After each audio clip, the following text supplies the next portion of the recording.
Hello everyone! Welcome back to AJet TV. Today, samahan niyo ako sa isa sa pinaka-relaxing at scenic adventures dito sa Tokyo, ang boat ride from Odaiba to Asakusa. Instead na mag-train tayo, mag-enjoy tayo ng isang beautiful sightseeing cruise. For only 1,600 yuan one way, makikita natin ang stunning Tokyo skyline, famous landmarks, at ang peaceful beauty ng Sumida River. Isa itong fun, relaxing, at unique way para ma-experience ang Tokyo. Habang umaalis ang boat natin mula Odaiba, mararamdaman agad ninyo ang relaxing atmosphere. Ang malamig na river breeze, gentle movement ng boat, at magandang scenery sa paligid ay nagbibigay ng perfect escape mula sa busy streets ng Tokyo. Isa sa mga favorite parts ko sa cruise na ito ay dahil palaging may magandang makikita.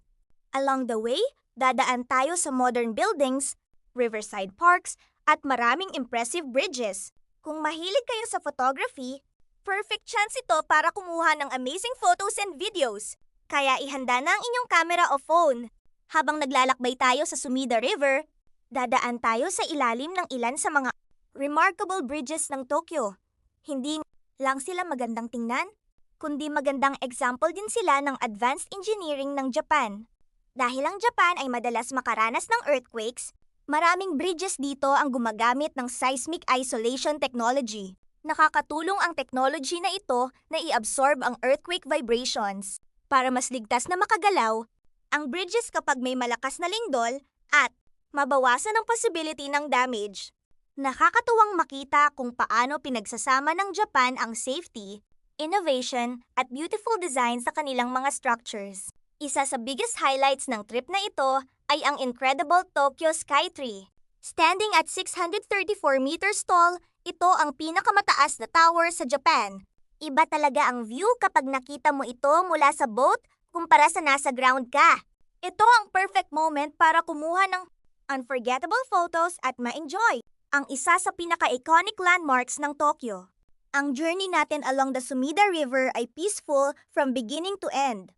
Makikita natin ang sightseeing boats, beautiful parks, at ang amazing combination ng modern at traditional Tokyo scenery.